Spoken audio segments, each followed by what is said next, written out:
Hey, Tony guys here. Now listen, I want you to prepare. I'm giving you a heads up, like Joseph told Pharaoh. Remember, Pharaoh had a dream, and he didn't know what the dream meant, and he went to talking about it. And then one of the men that was in prison with Joseph remembered that Joseph had interpreted his dream and another man's dream.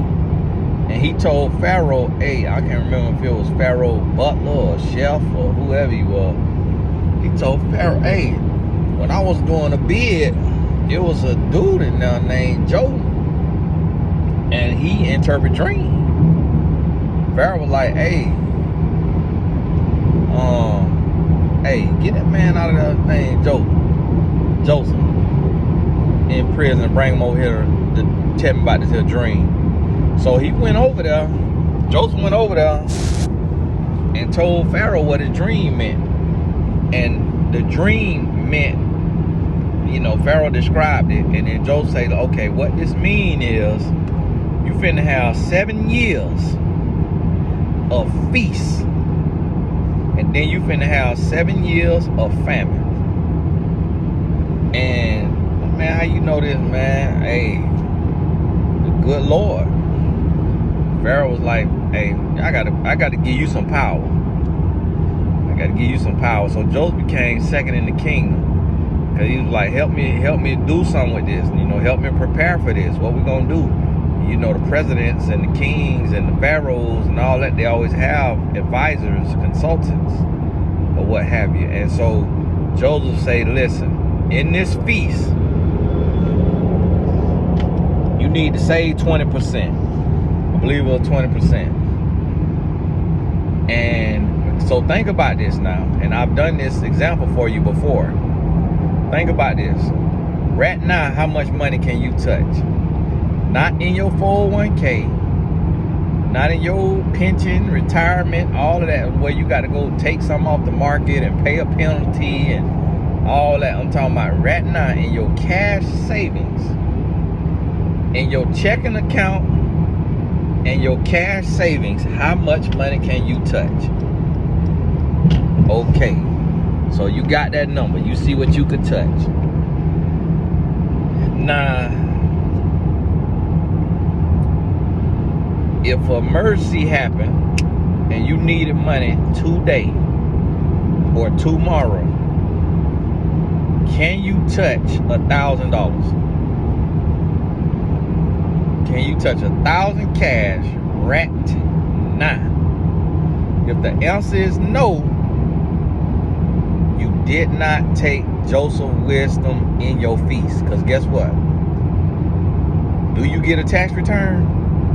When you get your tax return, 20%, if we going off what Joseph told Pharaoh, 20% of your tax return need to get put up. Do you get a bonus? It's put up and it's untouchable. It's for emergency. 20%. So if your tax return $3,000, that means $600 need to go into an untouchable account. And if you blow through that other $2,400, you broke. Let that 600 sit. That 600 is for emergency. Let me tell you what an emergency is. Boom, right now, if my top blew out, I got to be able to afford the tow truck if it's not included in my insurance, and I got to be able to afford a new tire. A new tire may cost me $150 to $350, depending on what kind of car you got. That's what I mean. If you take your car in for service, they say you need 4 new tires, or you gonna be on the side of somebody's road. 4 new tires, we gonna hit you for $600, $400 to $600. Can you touch that right now? That's what I mean. If emergency happens. So with that 20% rule from Joseph, what he gave Pharaoh, and I failed at this. That's why I'm teaching you, because I failed at this. Because when I hit that opulent, I thought, oh, this is the new normal. It's a lot of times we hit a level, boom, you get a raise at your job, You think that's your new normal. So you go and live on that level. But then you get laid off. Whoa, I ain't see that coming now. Whoa, what's going on? Now layoff. Lord, I thought you just blessed. I ain't know it get setbacks now. Come on now, Lord. Setback. But that's why God give you wisdom, and that's why he say be a good steward. Because you're gonna have low times. You're gonna have slow time. Low time and slow time. And so if you get that money, boom, put a little something up. Out your tax return, put 20% up. Out your bonus, if you get a bonus check, put 20% up. If you get a blessing, meaning a friend or family member give you $100, put $20 to that account over there. Put $20 over there. If you get a bonus check at Christmas, put 20% over there. I'll come back, we'll finish this up. My wife calling. God bless you. Talk soon.